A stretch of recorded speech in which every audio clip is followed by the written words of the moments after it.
Do you get nervous talking on these? I didn't until you said that. Yeah, sorry. Right. No, I'm all right. There's no audience. I'm good, man. Yeah.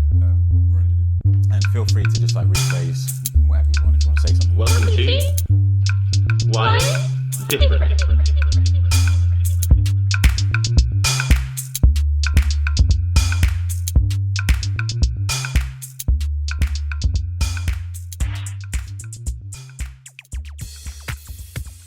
On a cold, sunny January afternoon in a loft in Brighton, I got to sit down with Harold Heath. Harold is a DJ, producer, author and writer of 2 paradigm-shifting articles on neurodiversity and club culture in DJ Mag, which I can't recommend highly enough. Harold brings us into a world where the beats of electronic music meet the unique rhythms of a neurodivergent mind.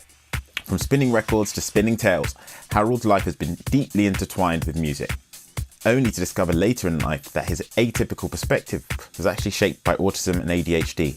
Now, in society that often misunderstands and sidelines minds like his, Harold's story is one of adjustment, acceptance, and the power of embracing one's true self.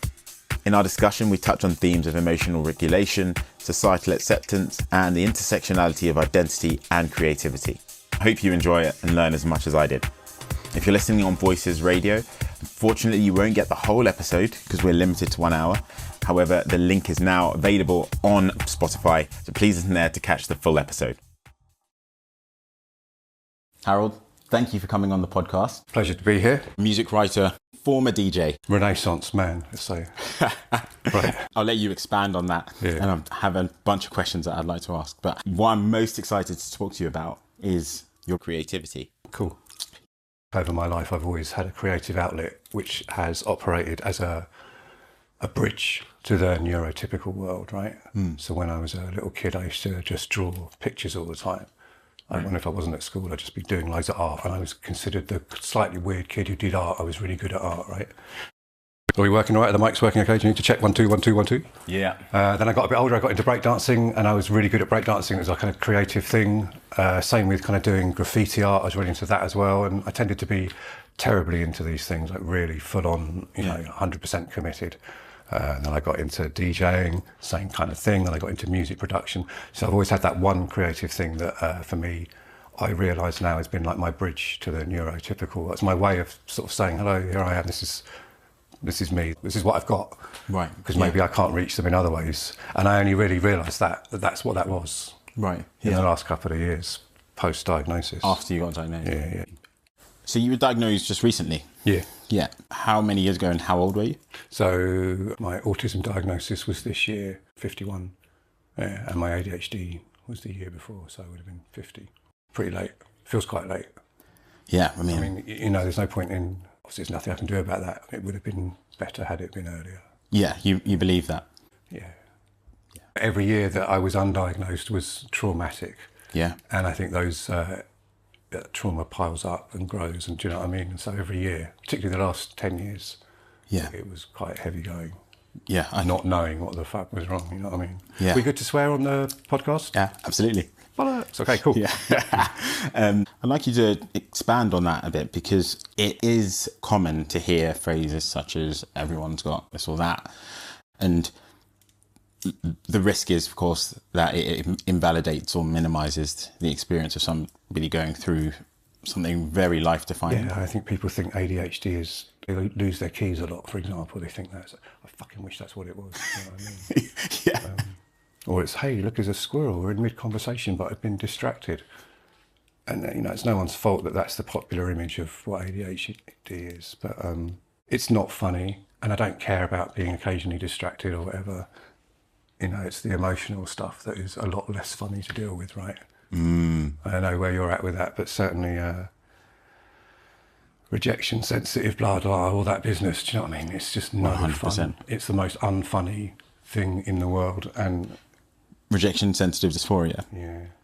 And, you know, I just think the public perception of what this is, particularly ADHD, is completely, and autism as well, because it's completely wrong and blunt and clumsy and unhelpful. And I don't even remember what the question was. Which aspects of it are? I think if you ask someone what they thought, someone who didn't know what they thought ADHD is, someone's a bit forgetful, they loses their keys, and we all do that sometimes. Are you a bit forgetful? Or you interrupt quite a lot or whatever. It's kind of a low-key look at the very top level of symptoms that immediately impact someone, I guess, without any knowledge of the depth of emotional issues and terrible work you might have to put in order just to fucking function. It's right. Yeah. It almost feels like the very first description of it, God knows how many years ago, looking at hyperactive young boys as little white boys, right? And it's bollocks. The name of it is ridiculous as well. Attention deficit hyperactive. First, it's not a deficit of attention. There's usually too much attention. The problem, if there's a problem, is where that attention falls, right? That's right. It's incorrectly named. The hyperactivity is often internal for me. Do you know what I mean? There'll be times when I'm furiously hyperactive internal, but people would expect me to be, whatever, running around like a little 5-year-old boy who we think, that kind of stereotypical idea of what ADHD is. Same with autism. I mean, with the best will in the world, even you're seeing autistic characters on TV at the moment more and more. Yeah. They're often a bit ridiculous, aren't they? A bit savant, or they've got these special skills, but they can't feel emotion. They're so bluntly drawn. Right. As though all autistic people either can't feel empathy or have this kind of special skill. Do you know what I mean? Right. It's the same as that, or it's similar to that ADHD superpower narrative, which is all well and good, but it's bollocks, right?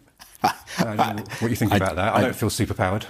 I take a similar position. I think it's well-intentioned, but oversimplification of... Very well-intentioned, and it's the complex product of a very difficult time that we're in, where we're trying to stick our heads above the parapet for the first time and reclaim who we are and just try and live a bit more authentically. So I totally get it. Yeah. And I think if it works for some people, it's fucking lovely, man.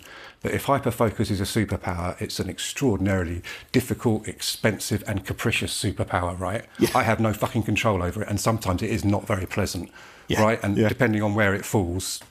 Yeah. It might give me a migraine later on in the day or whatever. You always pay for it, right? That's right, yeah.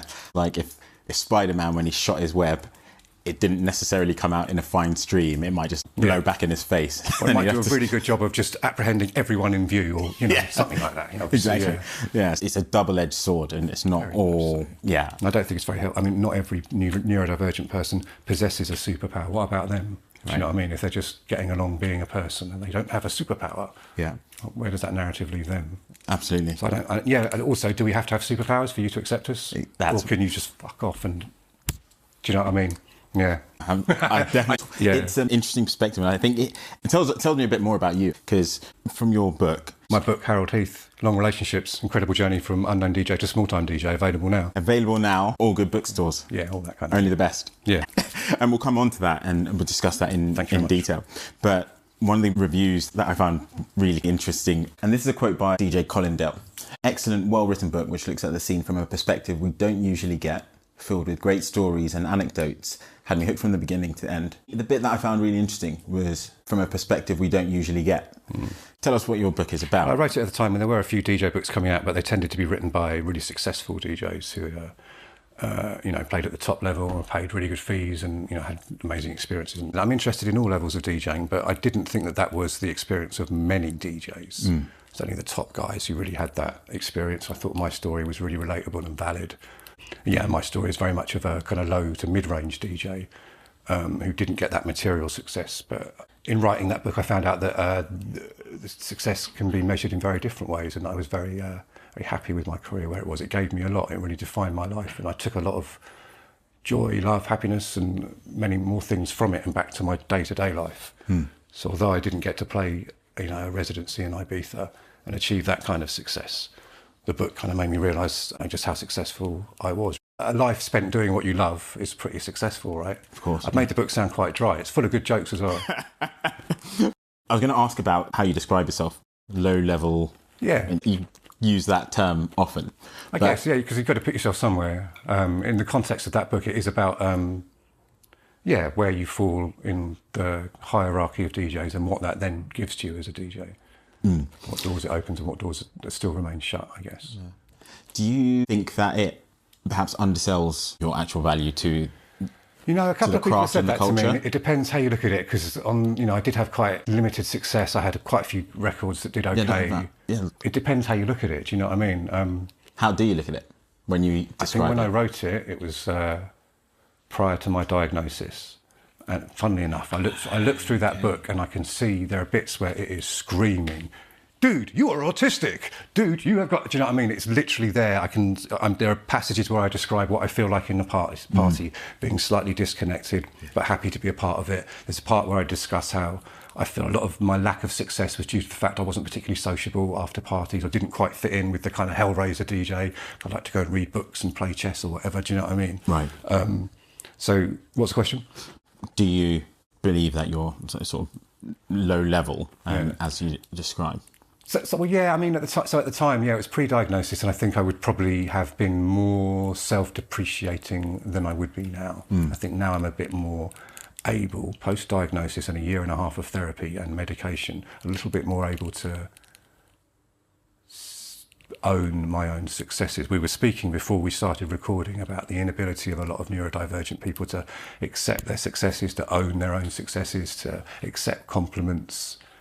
And I think perhaps there's a part of the way I wrote that book that kind of feeds into that a little. Right. But also, I was a loads of mid-range DJ as well. I mean, like I say, it depends on where. If you look at it from below where I was, from all the thousands of DJs across the country who never put a record out and never got above playing in their own local pub, then I was pretty successful. Yeah. But ADHD people, autistic people are often always striving, right? Just keep going. Yeah. Don't even look at where we are for a moment. You just achieve something and move the buck on. So right. I think maybe the frame of the book is informed by that, and I'd never thought that until now. That's really interesting. Yeah, I love Plastic City, and I was listening to your records, and my friend was, and I was like, you're on Plastic City, that's like such a well-regarded type of label. In deep house. That we say that because one perception from outside, like, what a fucking cool label. It looks like you released 2 albums, you released over 100 tracks in remixes and to some reputable labels. Yeah. So I guess you can look at it from a sort of commercial success point of view, as a sort of purist musician, thoroughbred of the craft. And I'm interested in whether you still believe you're a low-level DJ. Yeah, because I always compared myself to, I mentioned a couple of producers in the book, like Bushwhacker or Assad Rizvi, both particularly good dance music producers in terms of the quality of their productions. They're really, you know, they know their stuff. Yeah, yeah. And I know I never achieved that level. I can kind of say objectively, I wouldn't have the knowledge to be able to get that level of production. Technically? Yeah. Okay, I get that. Yeah.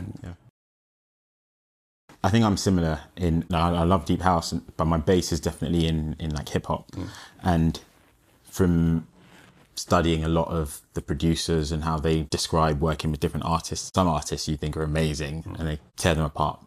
We won't go into sort of like names, but some artists are absolutely meticulous and are incredible. Yeah. And people don't like to work with them. Yeah. And others are quite sloppy and rely on tricks of the trade to make them sound good, and their target really is just to get the numbers. That's like there are 2 extremes, I'd say, of the spectrum. But then I think that people can fall in between, and I'm not a technical producer by any stretch of the imagination, but I do like the idea of emotion that comes with a song. Yeah. And I try and pick out the bits of the music that make me feel a certain type of way, because you can love a song and have no idea why. And I think that's for a lot of people. And I am really interested in the effect music can have on your neurology and how it can make you feel, how that can impact your health in, you know, on a greater scale. Okay. You might hear like, 3 minutes 36 in this track. I love it. It just gives me this feeling of like being on holiday or something. And you don't know that it's because you hear that like violin panned extreme right that gives you that little adrenaline shot. And now learning a bit more about how the brain works, it's interesting how you choose music partly because of how you like to be comforted. And that's going to sound soft, but it soothes me. Yeah. Do you see what I mean? Very real way. I wonder whether when you produce, there are those bits where you've added something or taken something away, and that's like therapy. It's been so long since I produced. I think the very last thing I made was in 2019. It was always very therapeutic, the process of making music. I would always achieve a flow state, lose myself in it, lose loads of time. Describe the flow state.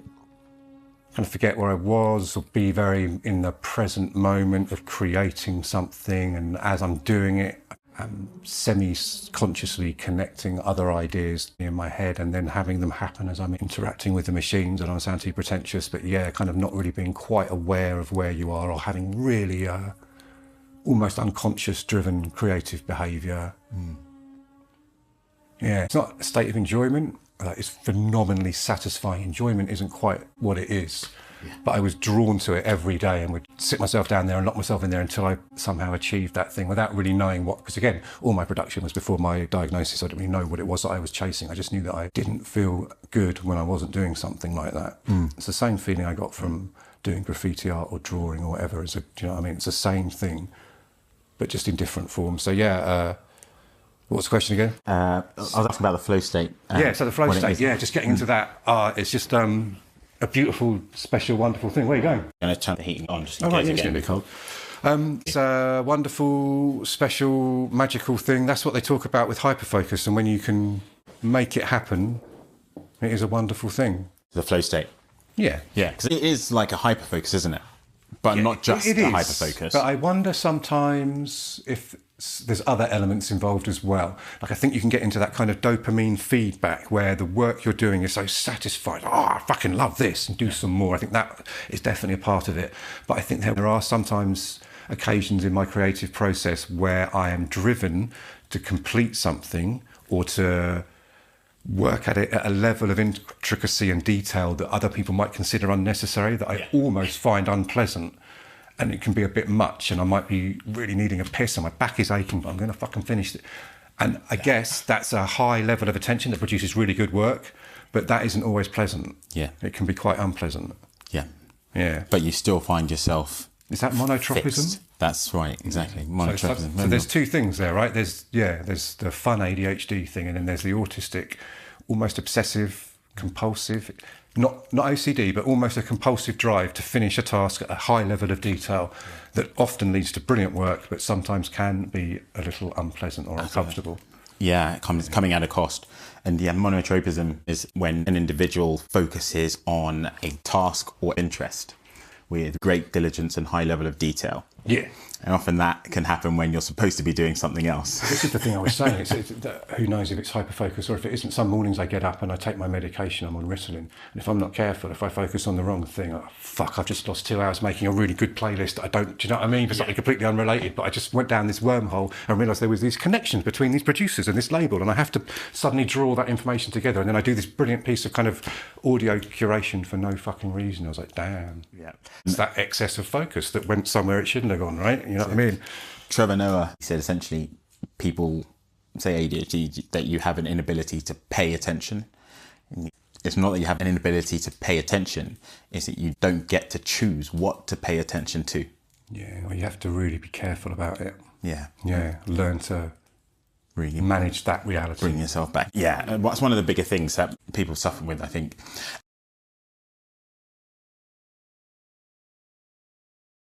How would you define neurodiversity, and how does it play out in your life? So, how would I define it? We're all neurodiverse in that we all have different brains that work differently, right? But there is also within that an average neurobiology. Right. And then there are those who are unaverage. Okay. And we could group together autistics, dyslexics, people with Tourette's within that unaverage. And the average? The people who don't have that. Other than just the typical. Right? Yeah, typical. So, and there's probably 1 in 5 of us, and the rest are kind of them, us and them. You getting so that? I guess that's how, I am. Honestly, I kind of am. But yeah, so I guess that's how I would define it. I'm reading a lot about it at the moment, and I'm up in the air about these terms. But yeah, without wishing to overcomplicate things, that's how I would define it. And what's the other question? How does it... How does it show up in your life? Yeah, how does neurodivergence play into my life? Well, tough question. I mean, is it something that completely defines how I think and feel and act about everything? It's obviously played quite a big role in every moment of my life. But I didn't know that until a couple of years ago when I was diagnosed. And if you can give some perspective to somebody who knew nothing about getting diagnosed with ADHD and autism at an advanced age, how would you describe that feeling? And what has it done to your... Let me say that again. It's a tough question. Yeah. What has it done to your identity and sort of how you see yourself? So I've now become massively autistic, and I'm now an autistic person, and I'm now massively ADHD, and I've completely embraced it as a part of who I am, kind of almost as a way to try and dispel some of the lifelong trauma of being undiagnosed and assuming that the problems I was having were the fault of my personality or my character, or just some inherent failing, that I was somehow broken or wrong, and I just couldn't make certain things work. I never lived up to my potential, had problems, social problems, all those kind of things. So since I've been diagnosed, I've become evangelically neurodivergent, kind of obsessed with it. It's kind of become my autistic special interest. But also the process of getting diagnosed and then going into therapy and learning about what's happened over my life to get me here. That process leads you to start seeing if you can unmask, they call it. So you develop a lot of behaviours and strategies when you're undiagnosed to kind of help you navigate a world that you don't quite understand, that doesn't quite work for you. And those strategies, they might not serve you in later life, but they still exist, and you're kind of locked into these patterns of behaviours and opinions about yourselves. We spoke about the difficulty of a lot of neurodivergent people to accept compliments or to understand that they've done well at something. That can often be part of a strategy or learned behaviour that you learnt because you've never done very well at stuff or because you were constantly criticised. There's that ridiculous piece of, don't know how they came up with it, but apparently an ADHD child has had how many more thousands? Yeah, 20,000 more criticisms by age 10. Yeah, so you take all that stuff on board, and yeah, going into therapy and kind of unpacking all that has been quite the challenge. But ultimately good. But yeah, like I say, you know, you go through this process. I have been going through a process of trying to unmask and trying to undo those patterns and try and sort of be a bit more authentic to myself. You know, a lot of those patterns of behaviour are quite self-destructive. I haven't been helpful, and like I say, they no longer serve me. So you go through this process of trying to look at who you actually are rather than this kind of version that you've been presenting to people. That's quite a big deal, right? Huge deal, but one that is invisible to people from the outside looking in.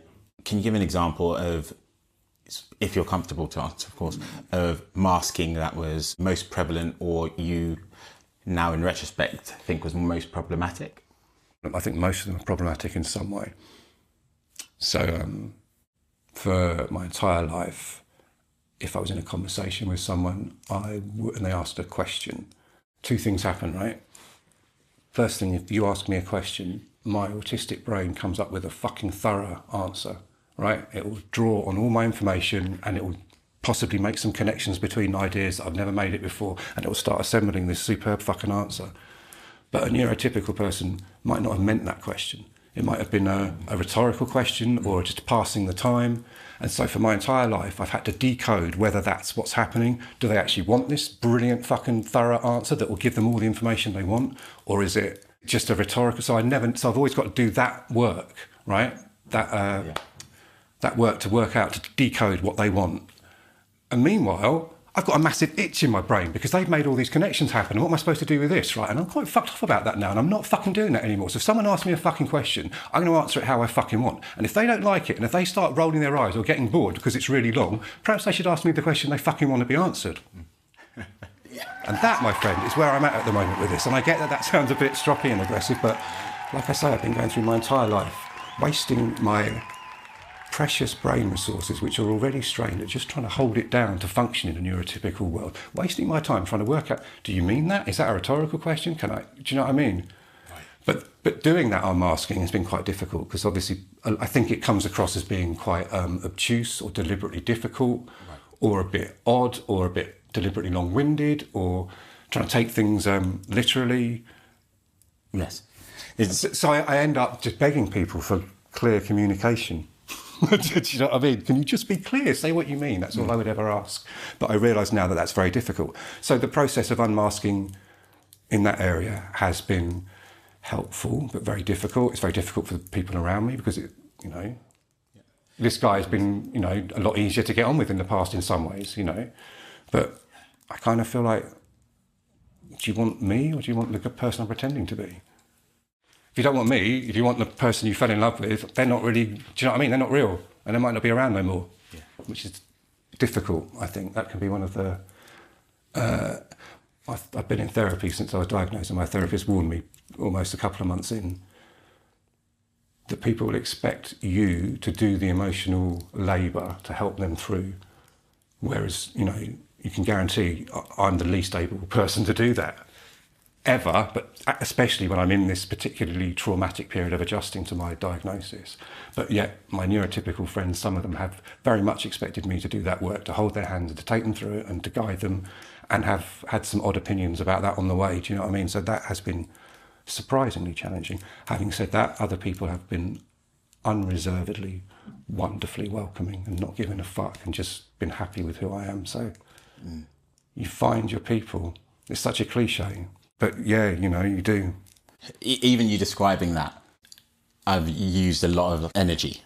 I know that you will have expended a lot of energy just revisiting that. And it's an important description of how after diagnosis, you're adjusting and having to reconfigure everything that you've ever known about yourself up to that point, and try and understand that while also trying to continue living and being you know, who you are. And a lot of the time, masking, as you described, is presenting behaviours that make the people around you more comfortable. And those might not be the most efficient behaviours for you because they're not the most organic. If you go and ask somebody who's acted on stage in West End when they come off stage, right, how are you tiring tired? it is. Exactly. Yeah. It's a big thing, and if you do that, they call us high life... functioning. They should call us high masking, right? Because that high function. I mean, you presumably are familiar with this, but I'm going to say it to the listeners. That high function. If you describe someone as high functioning, that describes their impact on you. It does not describe their experience. Describe them as high masking. That gives you some kind of insight into what's actually going on, right? Absolutely. Yeah, and that's important to recognise, because being able to communicate that information to the people around you will give them a bit of an understanding of what they're going through. Because I guess looking at it from the other side, they've known one person forever, and that person has changed after a 90-minute consultation. Almost, they come out somebody completely different, and it probably is quite hard to comprehend how that could be possible, but it is. It really is drawing back the curtain. And being like, oh, this is actually what's really there. So there is a lot of adjustment. It sounds like you're making sense of it. And that's kind of what you can do.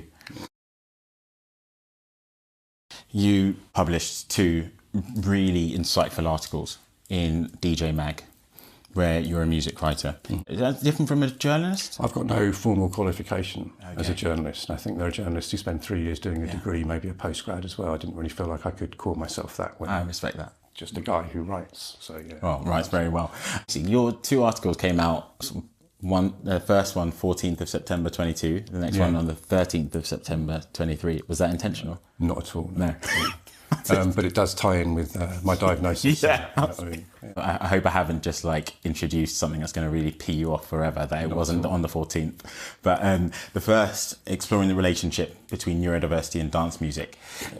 I haven't seen many articles, even in other industries, doing what you did, talking about this subject in such an eloquent manner with a lot of sources in there. It's a really fantastic article. And when I read it, it was one of those defining moments, wow, somebody else is going through this, If I can use an example, I just watched Mr. Bates versus the Post Office. Have you read or heard of that?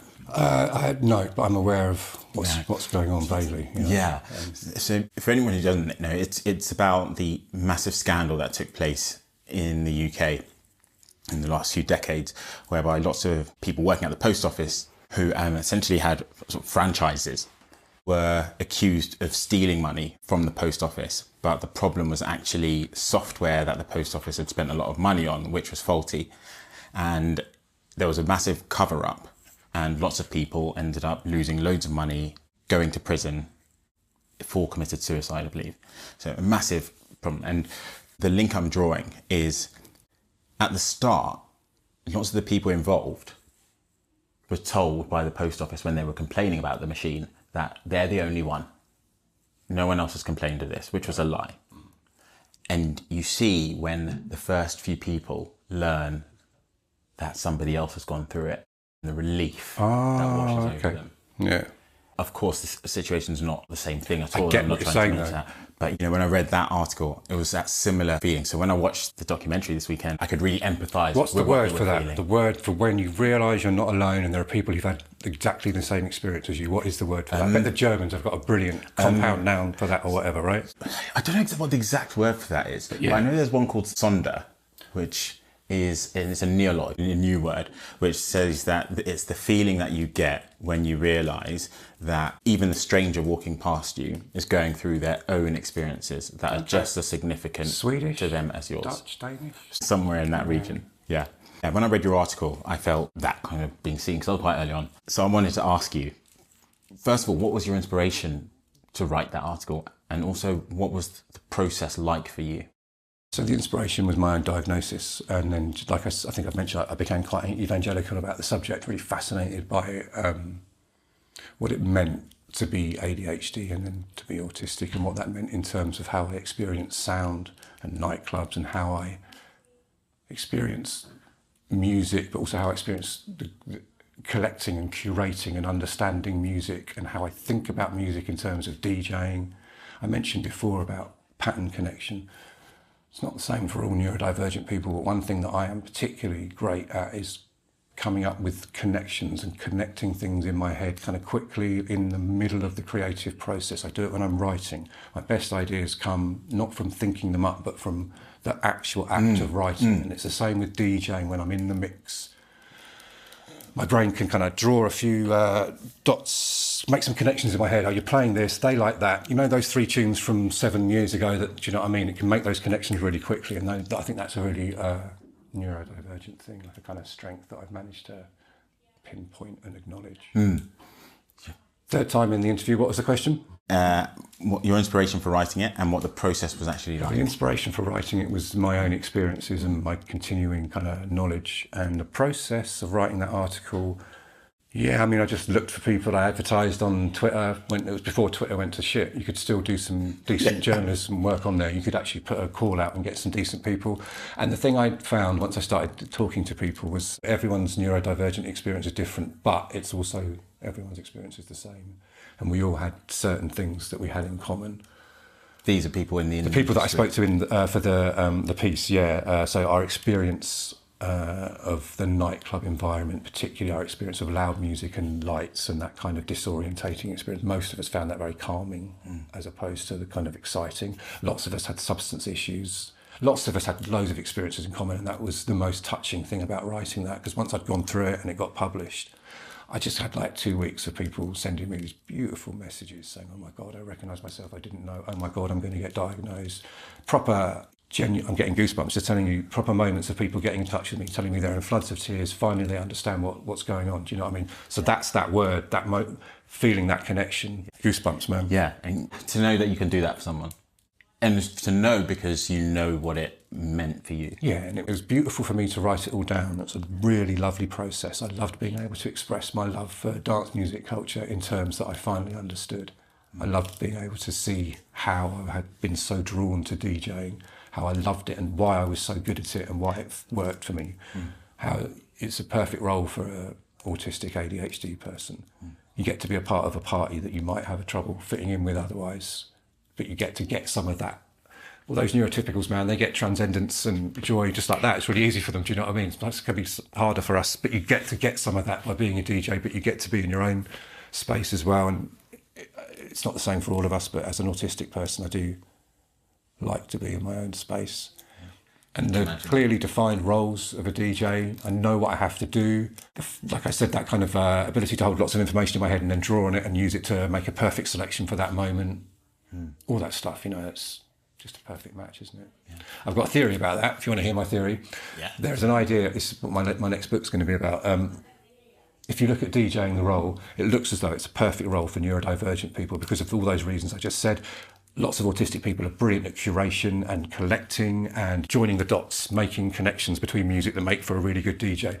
Lots of ADHD people are really good at reading the room, They have that kind of big personality, that urge to communicate, all these things. And like I say, the autistic urge to curate and collect and become really fucking knowledgeable about this particular area of dance music, right? They're all really neurodivergent traits that seem to match perfectly DJing, don't they? That's serendipitous, isn't it? How lucky that happened. But maybe it isn't luck, right? If you think back to those early DJ pioneers, I think of people like Francis Grasso, Grandmaster Flash, Nicky Ciano, these people who were driven to come up with new techniques and new technologies just to ensure they could move from one piece of music to another piece nice and smoothly. Seems to me to be incredibly fucking autistic, right? And the more I think about it, the Grandmaster Flash, bless him, the hours he spent in his bedroom trying to work out all those different technical limitations, having to invent DJ mixers and be able to listen to records in his ear without them coming out the main sound system, being able to pitch stuff up to get them to match and mix. Seems incredibly autistic to me. And I wonder whether the history of DJing is actually the history of neurodiversity and the history of autism and ADHD. And the reason there's that so-called serendipitous link between the skill set of a DJ and neurodivergence isn't just serendipitous at all. It's because we fucking invented that shit. That's what I think. That is a really fascinating theory. I look forward to reading what you come out with. And it's interesting because music is such a central part of the collective culture, whether you're neurodivergent or not. Yeah.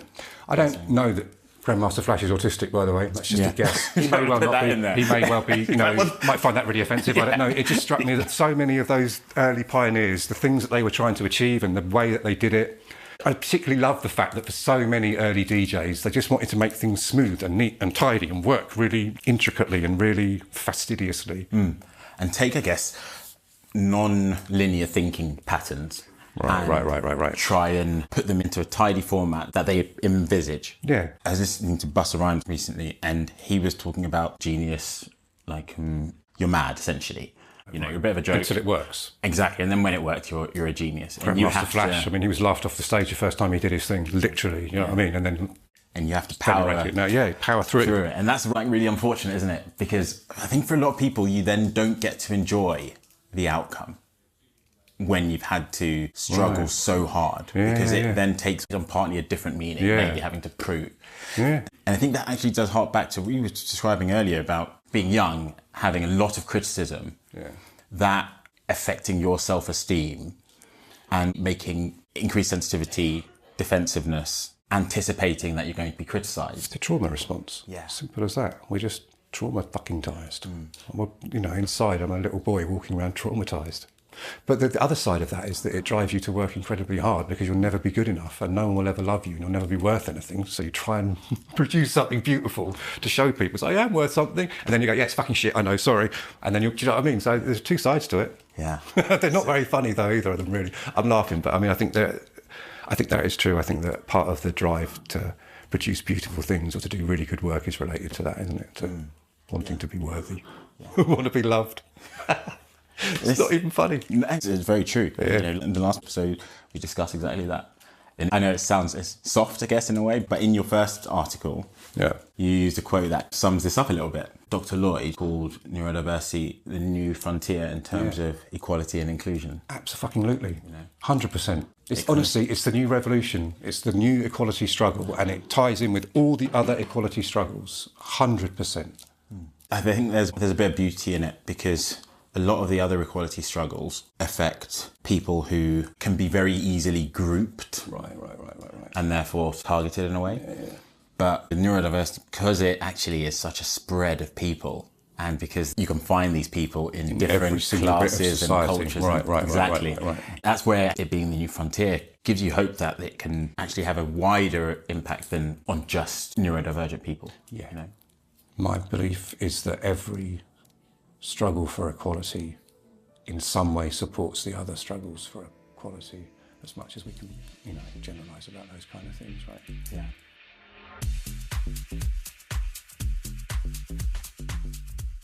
I'm going to read out a few quotes from your article.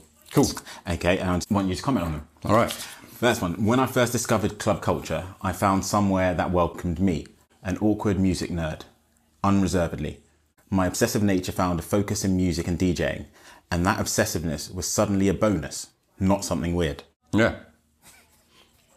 It's like I was talking about. I was a record collecting nerd who knew loads about records And that was just nerdy until I found the place where that was actually a brilliant thing. And suddenly it changes, right? Yeah. Yeah. The second, the sensory stimulation of the rave club environment, the lights, the loud music, feeling the bass in my gut, the constant movement of the dance floor, all made me feel happy, engaged, excited, but also at peace. They all generate dopamine, don't they? I mean, dancing generates dopamine. I didn't know that I had a paucity of dopamine in my brain. That's why I was drawn to breakdancing. That's why I've loved dancing and movement. Do you know what I mean? Because it generates dopamine. I was just desperately would hook onto anything that gave me dopamine. It's the same with those other things. They boost your dopamine. You would think that loud music and flashing lights and a disorientating environment would make you feel disorientated and a bit kind of hyped up. It does exactly the opposite for a lot of people like me, in that it gives us dopamine and therefore centres us, gives us a sense of calm. Like we're at home kind of thing. Makes us feel a bit more normal, more like what I think other people feel like all the time, right? Do you mean that it elevates you? I think it delivers dopamine, and I think that since I've been on Ritalin, which has increased the amount of dopamine in my system daily, I can see improvements in my mood and my ability to do certain things. And I think that environment of the nightclub, it's not like taking Ritalin exactly, but it's a similar thing in that there can be a mood improver, and like I say, it can have a calming, clearing kind of influence rather than you would expect a more exciting, oh my God, this is crazy. Whereas actually it's much kind of calmer. It's almost like your executive function is a bit more improved. You can think clearly. You're just at home, happy and soothed and comfortable in this crazy environment because it's just stimulating you in a way that is really incredibly desirable, I guess.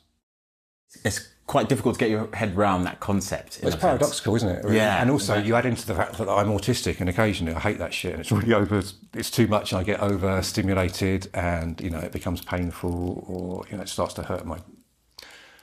It's hard to describe what those kind of sensory experiences are like, but yeah, it's odd because there are times when those kind of things can be too much as well. Yeah. Is that hypersensitivity as well, in a sense? I don't think it's hypersensitivity. I think.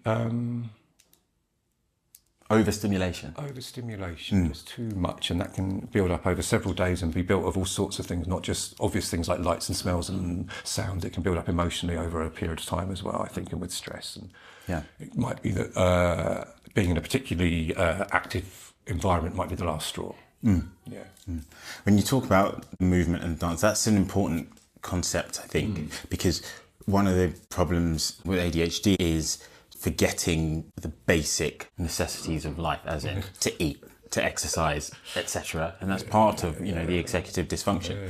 And I think it's important because it creates an opportunity.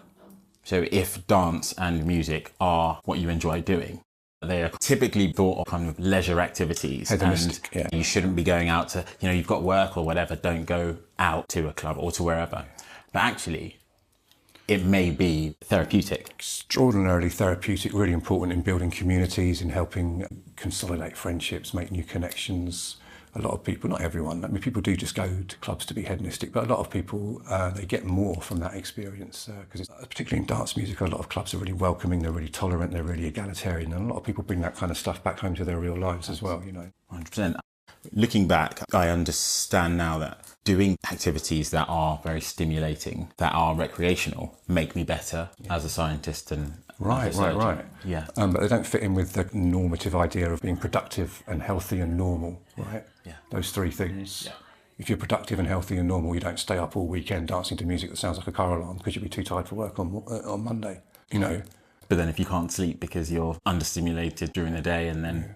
Also, since when did getting to work on Monday morning become the most important thing for humanity? What about self-expression and community and building? What about having some fun, enjoying yourself? And who defined that concept anyway? Yeah, exactly. Okay, next. Yeah. It rescued me countless times over the last few decades from the harsh realities of life, provided solace, articulated my emotions better than I ever could, and it helped me to understand myself and others. It's my home. Dance music saved my life. Now I have a much clearer idea why. It's really nice, isn't it? Yeah, it's pretty good. Yeah, I mean, we didn't know. I didn't know that was what I was seeking, or that was what I was getting. I guess I just naturally sought the experiences and the places where I felt at home, that made me feel good. But yeah, it's all right there, isn't it? Yeah.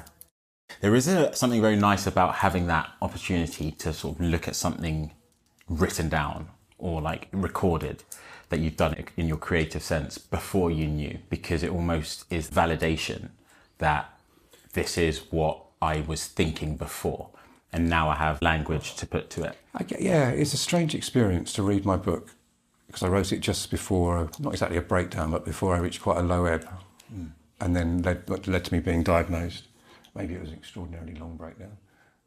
But yeah, like I said, that there are passages in there that just scream autism or scream ADHD. There are passages that describe my inability to fit in and my inability to live up to the idea of what a DJ might be in terms of being sociable and all that kind of thing. And it's an odd sensation that it's so clear there. But like you say, there wasn't the language there to express it. I didn't have the knowledge, so I just described it. There are passages where I say I wasn't sociable enough. I didn't fit in, and that seems to be why I wasn't successful. And I kind of left it at that. And it's kind of like I just wandered through my life assuming that I'd failed because I wasn't sociable enough, or because I was a bit awkward, or because I didn't fit in with what people thought a fun DJ should be. Which is another part of that kind of internalising the issues that have come from being undiagnosed, I guess. Yeah. I wrote an album back in 2017, which I've never released, and listening back to the lyrics, I find quite validating. Is it before your diagnosis? Before, years before. Giving you some clues. Absolutely. Yeah. Like there's, it's odd, isn't it? It's almost like your subconscious is screaming at you. Yeah. But lacking the language, right? Yeah, that's it. That's why this is important. Exactly. That's why that article's important. That's why this shit is important. Yeah. Other people shouldn't have to fucking spend 50 years of their life thinking they're a useless cunt. Because they're not. I think for kids and for parents who have young children who they might not understand the behaviour that they see their child exhibiting and mistake it or misdiagnose it for bad behaviour or another psychiatric disorder, because so many people, I think especially young girls, are misdiagnosed. And like you're saying now, you do have an opportunity when you understand what's going on to reframe how you see yourself. And self-esteem, emotional dysregulation is the core, I'd say, central feature in ADHD. And there was a recent study in Harvard. The first author is Callie Ginap, and it was focus groups looking at adults with ADHD, talking about the symptoms that they experience and those that aren't captured in the traditional hyperactivity, impulsivity, inattention paradigm. And it completely misses a lot of what people actually experience. And that's because you're looking at it from the outside. So much of it was to do with emotional dysregulation. And one of the issues that came up that I've not heard about before was alexithymia, which is the inability to communicate to somebody else how you're feeling at the moment. And that can be because you don't actually know. You're just like, I'm just feeling uncomfortable and I don't know what or why. No one has a clue about that. And those are the things that are real every fucking day. And I still struggle with now. I didn't realise until I went into therapy, I'd been using the wrong words to describe some emotions my entire life. I just got it wrong. And it's no wonder I had communication problems when I would say to someone, oh, that makes me a bit cross, when what I meant was furious. Do you know what I mean? Or I just got stuff like that, really basic stuff. Or like sad or anxious. And I mean, obviously, as neurodivergent people in a neurotypical world, often our default setting is anxiety anyway, do you know what I mean? Well, it was for me. And how well somebody's able to understand that determines the relationships that you're going to keep with them. And that gives a little bit of a flavour of how powerful something that looks so small is. Thanks for writing that article, because definitely for me it was before and after reading that article. My pleasure, but thank you. I think for other people as well.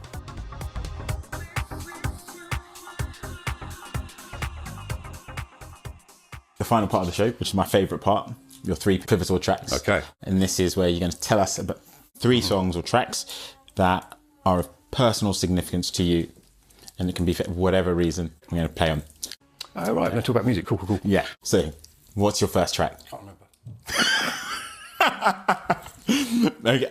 Greg Diamond, Bionic Boogie, Hot Butterfly, Papillon.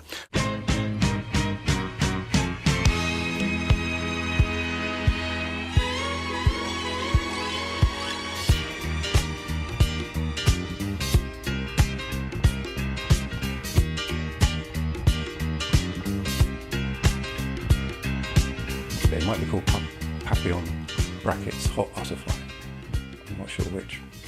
No, sorry. It's got Luther Vandross on vocals, right? So the reason I love this record, it's Luther Vandross on vocals, right? Yeah. Before he was famous, I was a big Luther Vandross at the time when I heard it, which I first heard it in kind of, I don't know, probably 87, 88. Okay, so a little while after it was... Yeah, like maybe 5, 6, 7 years after it came out, and by which time Luther was really famous and making mainstream soul music. But I heard it on a hugely influential compilation called Urban Classics, which was one of those life-changing records for me. Were you familiar with Urban Classics? No. Oh, you have to look up Urban Classics. Okay, so... Maybe too young for once. Yeah, no, seriously, I mean, it was a huge deal, right? But it had this track on it. It's been reworked a few times. It has, yeah, right? But nothing ever not measures... that as good as... Yeah, for me, I think that's the best one. I think it's... Yeah, I think there's not a lot of point in doing much to it, really. Some records, just best to leave them alone, really, I think. But yes, I was really into it because I was really into Luther, but I was just discovering at that age that there was a whole world of underground music that never got in the charts, that never got played on national radio or the TV, but that seemed to be much better than all the music that got to #1. And that tune really epitomised it for me. It was a beautiful song, impeccably produced. Every part of it is perfect. From the very, very first opening little string figure that opens it, the piano that Greg Diamond plays is ridiculously honky-tonk funky in a way that I've not really heard before. Luther's vocals, fucking heart-stoppingly beautiful, man. The whole thing is just perfect. And it came from this album that was full of records that I'd never heard of, and I couldn't understand why everyone didn't know them. Like the Jackson Sisters, I Believe in Miracles. Do you know that one? Of course. Yeah. That's the first time I heard that record, because before then, no one had heard that record. It was a secret record that only DJs knew.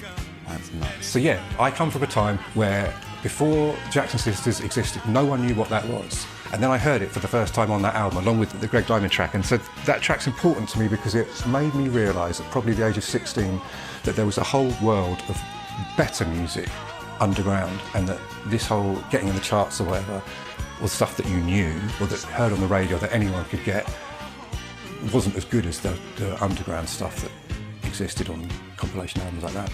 It was a product of the London rare groove scene, right? So in 1985, 86, 87, DJs like Barry Sharp and Norman Jay and Noel, I've forgotten his surname, they were putting on warehouse parties, playing like hip hop, but lots of rare groove funk records, and they found records like that one and a lot of James Brown records from the early 70s sounded astonishingly good on a big sound system.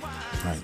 And Polydor, and I think Marco and Femi from the Young Disciples actually released a bunch of those records on white labels, just bootlegs, and they were making quite a few sheets. Polydor got really edgy about it because they were losing all these profits, so they put out these albums, Urban Classics. And they also released James Brown in the Jungle Groove compilation, which had the Danny Krivit edit of Funky Drummer on it. So all of a sudden, all these bits of audio history from Black American culture are suddenly widely available to be sampled, and you can see at that point in the 86 is when hip-hop starts sampling those funk records. There's a whole... I've kind of got off into... And then they come This is my special interest. One of my special interests. This is what it's about. So talk ad infinitum. So yeah, Keep going. that's why I love that record and that period and that album. Urban Classics Volume 1, it's got some of the most finest funk records in the world ever recorded on it, and that is not hyperbole, it's just true. So this was your sort of introduction, your gateway into underground. Yeah, I was into soul music, and I've been into electro and early hip hop and that. But I lived in a little town in Suffolk. There weren't any decent record shops. It was very hard to get underground music or to even know it existed. There wasn't the internet. I bought Blues and Soul, but I was too young to go to clubs. Blues and Soul magazine, which reviewed records that weren't in the charts, but I didn't really know where to get them. But yeah, this kind of glut of rare groove compilations in whatever, 86, 87, kind of really opened my eyes to the world of underground music. Yeah, you must have read lots of reviews, but how are you going to get... Well, exactly, yeah. It's kind of, I used to read about club nights that were going on, sorry I spat then, but I think you're on me, club nights that were going on like on the coast in Suffolk where I grew up, and about controversies in the soul clubbing world between Northern Soul and the new jazz funk and stuff. And I was, 13, didn't know what the hell they were on about, but I just was captivated by this world of underground, the nightclubs and the real authentic culture that wasn't about charts and stuff. So that's why that record's important. Amazing. The second record, can I remember? Second record It's is one by you. me. I thought I'd choose one of mine because I'm trying to reclaim my my value and sing my own praises. Tell me, what's your second track? I picked Long Relationships by Harold Heath, which was No. wait, have I not? Trust the Ghost. Trust. Oh, I picked that one, didn't I? I'm sorry. Yeah. So my second track is "Trust the Ghost" by Harold Heath. It's one of mine.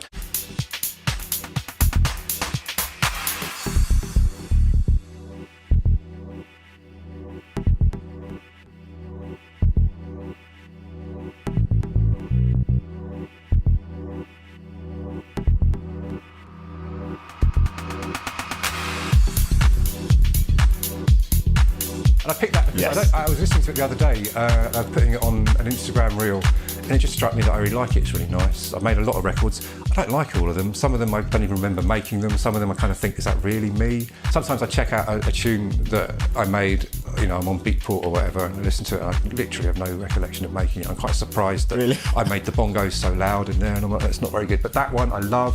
It's also got an odd time signature. It's like a 12/4 or something. Oh, interesting. I don't know. I don't think I noticed that. I think, yeah, I was. Really, I didn't notice that was odd for the genre. I was really pleased with myself because to me the chords don't go in 4s or something or 8s. I don't have enough musical knowledge to explain that very well. But I like it. It's a nice track here. So. It is a very nice track. Yeah. It's like that deep house that I just find that I disappear. Do you know what I mean? I'm transportive. Yeah, it's transportive. Yeah, exactly. No, it's such a good tune. And it's so kind of you, thank you. This was on your most recent album.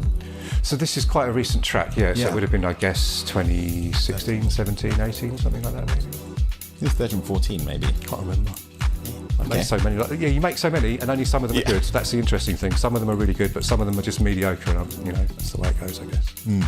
And what about it makes it your favourite of yours? Or not necessarily the favourite. I was about to say, not my favourite. It's one of them. I think it's clever. I think it works quite well. I think there's lots of. It's not overdone. I think there's one nice musical idea. The kind of contrast between the bass line and the chords. The chords that I really like. There's a couple of chords that have unexpected root notes that are really pleasing to my ear. They would have worked out on the guitar, you know, so stuff like that, I guess. Yeah. And do you remember how long it took you to make it? No, but it would have been on and off a few hours, over 2 or 3 days, I guess, and then maybe finish it off. It's hard to say. Some of them came together quickly. The ones that come together quickly are usually the better ones, where you spend less time. A lot of, I'd say maybe my favourite is Wish You Were Here. That's one I know from before. Such a good track. Yeah, it's weird. A lot of people like that one. Yeah, you never know why. Once the records leave your studio, you never know who's going to like them and why, or which ones will work and which ones don't, really. It's quite an odd little mystery. I didn't know that I knew your tracks, as in I didn't put together that was you. So you were definitely part of my, when my phase in med school, so yeah, between 2011 and 2017. Yeah. Yeah. Oh, nice. Okay.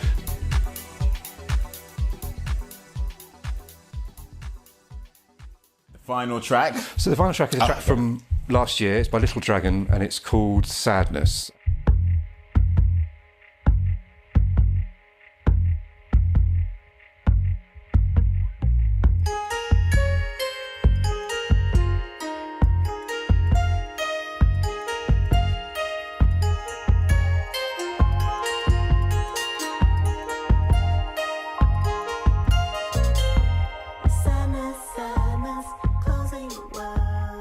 The reason I picked it is just to illustrate something we were talking about earlier, because it's a track that I've been stimming with for the last few months. So for people who might not know, stimming is an autistic behaviour. I've been kind of using this as a stimulatory exercise. This kind of, I don't know, it helps me concentrate, maybe helps me stay on target. I'm not really sure. It's a self-stimulatory behaviour. Yeah, I mean, it's just, I like doing it, and why shouldn't I do it? I want to do it. Yeah. So it's sort of a fidget, which you can hear sort of clicking. Yeah, sorry, that's been clicking through the sound of the hole into you. That's what this is. But the reason I mentioned this is that for me, sometimes music can be a stimulatory, kind of self-soothing or a activity, but also one that gives me huge amounts of dopamine. And I mentioned this track because the first, I don't know, it's about 3 minutes long, I guess, and the first minute and a half, it's okay, you know, it's all right, it's whatever. And then halfway through, it kicks off into this most beautiful, supercharged version of the first half of it, that melodically is just astonishing. It's simple, but it's really, really elegant and beautiful. And I love the vocalist from Little Dragon. I think she's got an exquisite timbre to her voice anyway. I love her fucking delivery. I love the little melodic tricks she does on it. I love the rhythmic way, the way the tune, I just love it so much. So yeah, I've been listening to it a lot over the last few months. I will often listen to it you know, for an hour when I'm out exercising, just over and over again. And when I do it, I just listen for that bit in the second half. Like I put up the first half. The first half's nice because it almost builds you up. It's like a palate cleanser or a tension builder. But yeah, I could listen to that second half again and again, and I will rinse that out. And at some point, I'll have to stop listening to it because the dopamine will be gone. Yeah, and you won't listen to it for like 4 months. Yeah. I picked that just because I love the way that it illustrates how you can use music like that, and it's something I've really embraced since my diagnosis, because I used to think that it wasn't what you should do with music. When you say use it like that, what do you mean? I mean, enjoying just listening to something over and over again, or even just picking out the bit that I like and listening to that over and over again, because I'd kind of internalised that ableism that said we shouldn't listen to music like that. That's not how you listen to music. Why would you listen to it over and over again? Turns out I really love doing that. So embracing that, it's been a beautiful thing. Like you said, this track is a lot about like the sonics and the texture, I'd say. It is quite classic of Little Dragon when they're sort of blending electronic and sort of other genres. And they're all switching. about texture. Really Exactly. Perfectly defined texture. Yeah. Yeah. And contrasting and juxtapositions of lovely textures. Yeah, they're very much about that. Very satisfying. Yeah.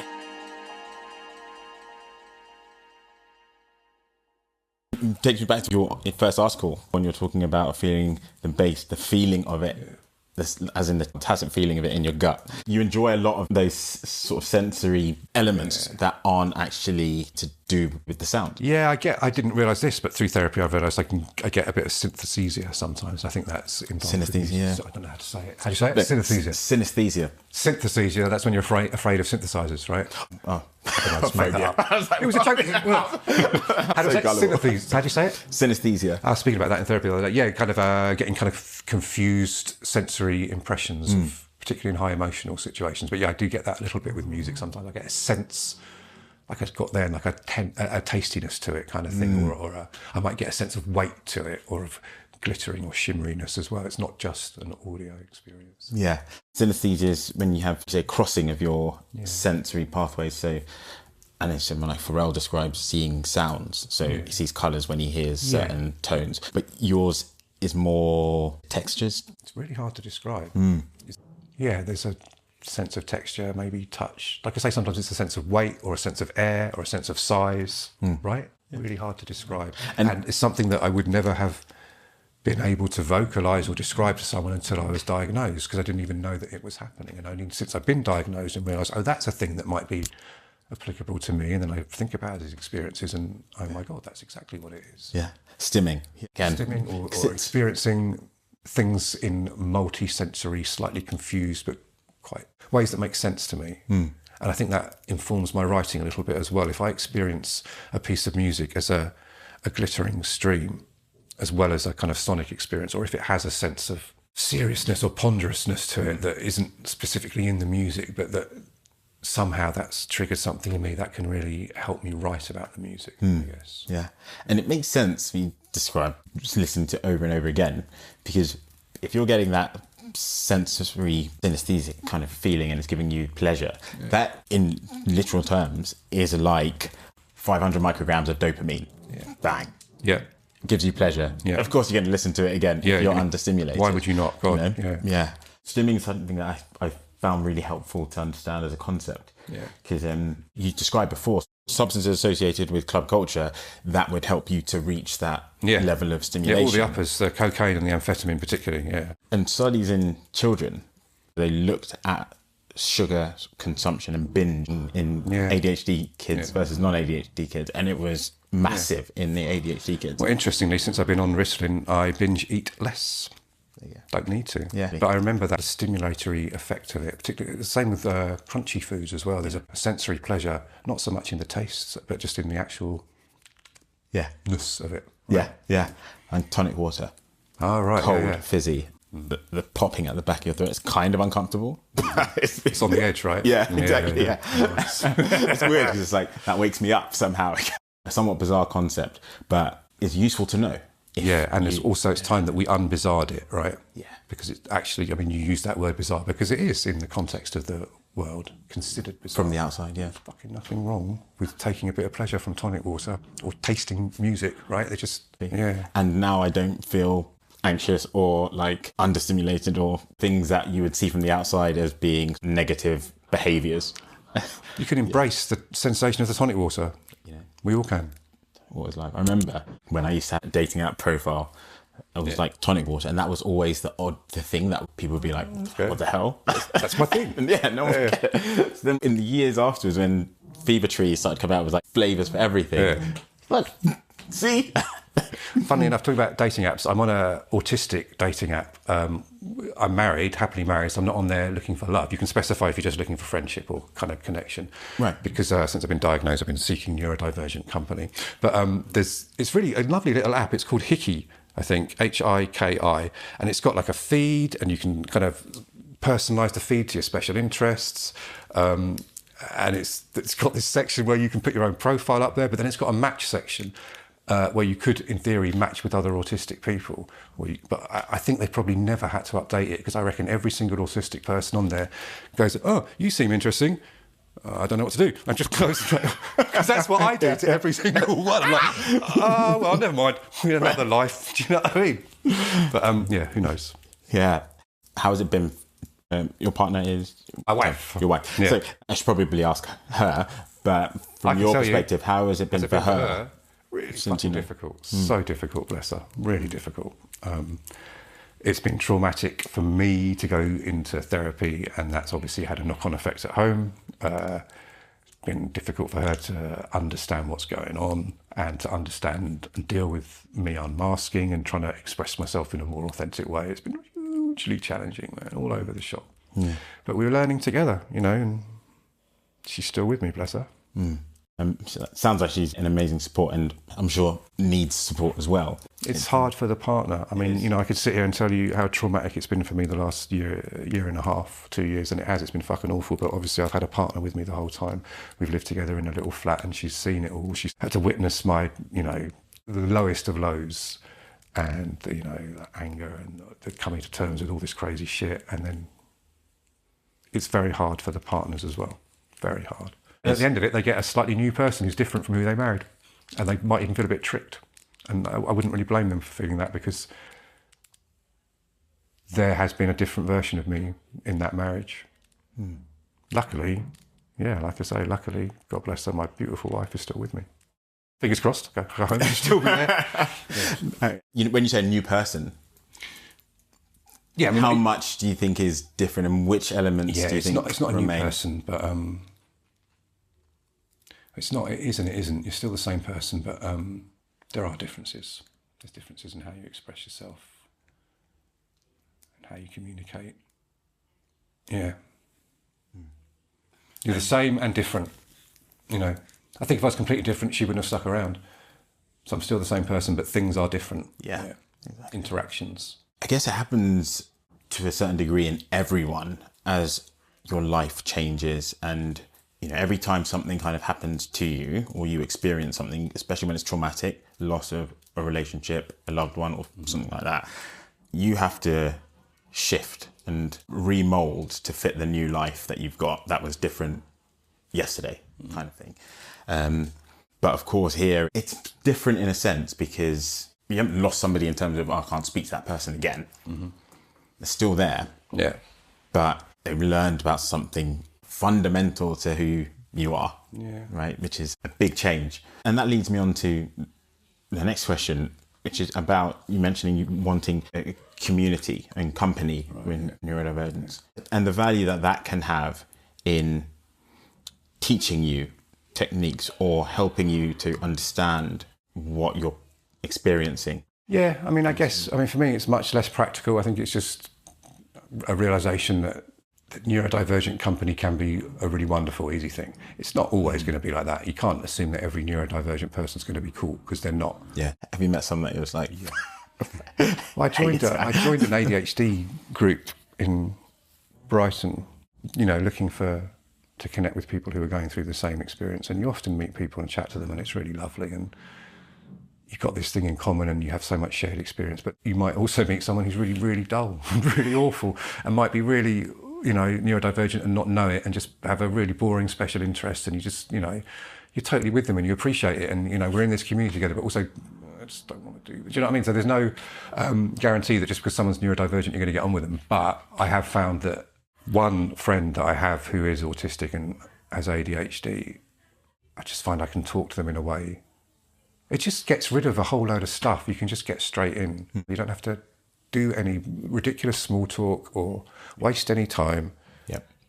And yeah, that contact with them is just really precious. And, I don't know, affirming, fun, relaxed, many things, right? Yeah. It's nice to be able to relax and not have to try and make things work. It's nice for things just to work. Just to be you. Yeah. Or as much as you can. You can't completely unmask all the time, right? But yeah, there's a lot to be said for that ability to be authentic. There's a lot to be said for being with someone who would understand things like sensory issues or... Like whenever we meet, we always have 5 or 10 seconds where we're really awkward and we forget how to human and our limbs don't work and we bump into each other and then we just click in. And, you know, it's nice to have that experience with someone who completely understands it and who you can just say, oh, we just did that fucking funny thing again. Do you know what I mean? Rather than it being a bit awkward and you're trying to read and second guess what you should be, do you know what I mean? All that, forget about it. That's a lot of energy, isn't it? Communication can be very efficient, as in you can use the most efficient method. And that might not be words. Yeah. So for me, growing up in London, when I meet my friends from home, the code switch happened. And it's almost like take off my suit and tie or whatever and put my tracksuit bottoms on. Do you code switch now? Sorry? Do you code switch now? Let me hear it. I just think it would be inefficient now. Because code switching is fascinating, isn't it? Yeah, it is. I think it comes down, especially when communication is... I think as humans, we always try and do the most efficient thing, right? Whatever task it is. And so in communication, you can do the same. Right, so, you're going to do the path of least resistance. Exactly. Right. So when I go home and I'm with my home friends, I know that for you to understand whether I'm in a good mood or a bad mood might just be when you say hi to me, I raise my eyebrows in a slightly different way than if I was really happy. Yeah. No words, you know? I don't have to explain anything. And then my best friend will just know, you know, when you give a clap and a hug, the hug lasts a couple of seconds more. And that's his communication back. It's like 2 seconds and we've got through what would maybe take 10 minutes to discuss, you know? Efficiency, right? So when you code switch, that's... I like how you put it in terms of efficiency, but it's also really just quite beautiful. Yeah, exactly. Do you know what I mean? That's the thing. When you say efficiency, you're saying, I don't have to spend a lot of energy to be able to connect with you. Yeah. I wanted to ask one final thing. Okay. Looking forward, what are your hopes for the place of neurodiversity in society in the next sort of few years? Revolution. Man the barricades. Yeah, it's time to, completely turn everything around. 1 in 5 of us in this country, all across the world, 1 in 5 people are neurodivergent. What does that look like, the solution? I haven't finished the book yet. I told you that. I'm reading this excellent book about the neurodivergent revolution, which is on the way. What does it look like? It looks like my child is currently being tested for autism. And the other day, they were going around their friend's house and their mum saw a little message on their phone. And my child basically said, oh, I'm going to bring my own safe foods because I'm a bit concerned about, you are all talking about snacks and that, right? So at that age, they know what safe foods are. They know that if they went there and didn't have them, they would be upset. They have no shame at all about talking to their mates. And when I was that age, I had colossal shame around food. I had terrible food issues, still do. I couldn't eat lots of things because of autistic sensitivity to certain textures. No one even understood that that was a thing. Terrible experiences with food, honestly. Yeah. And the fact that my child is free and lives in a world where he can say those things to us and we understand and they can just go about their day happy. That's what the revolution looks like.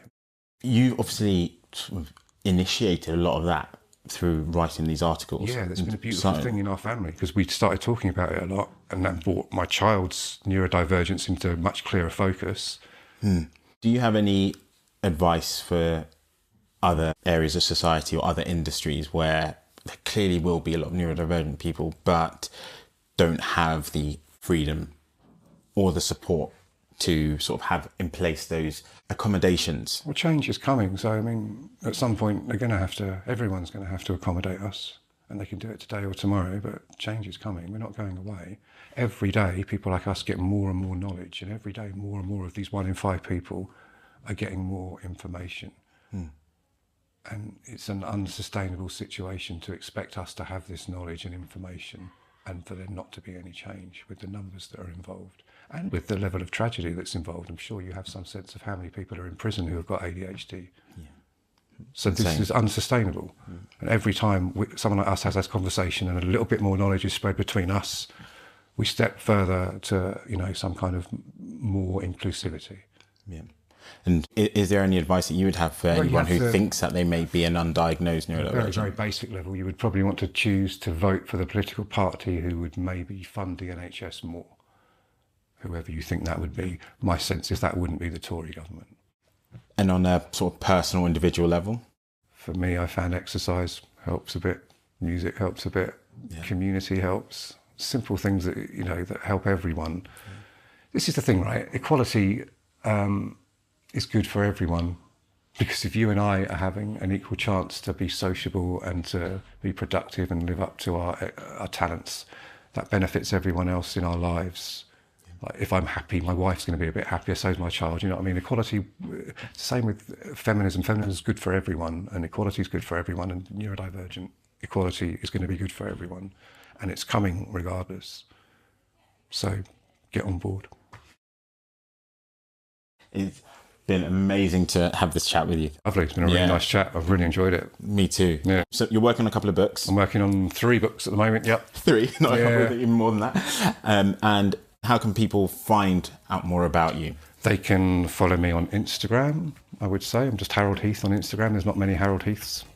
Get on board there. I put all my writing stuff on there, all my reviews and any DJing I'm doing, because I do describe myself as an ex-DJ, but I do actually gig occasionally. So they might be able to come and hear me play or check out some of my articles or my books. Harold, thank you so much. Man, absolute pleasure. Thank you. You too, man. Thank you.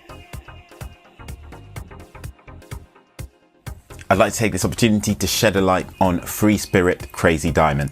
It was started by our very first guests on the show, Nedim Nazarali and Lily Nicolosi. Grounded in mindfulness, meditation, Free Spirit Crazy Diamond is where you'll find consciously created crystals and spiritual wellness goods to raise your vibrations, connect to your higher self, and balance mind, body, and soul. Nedim and Lily are working incredibly hard, contributing to community meditation and mindfulness initiatives. It's a great pleasure to introduce freespiritcrazydiamond.com.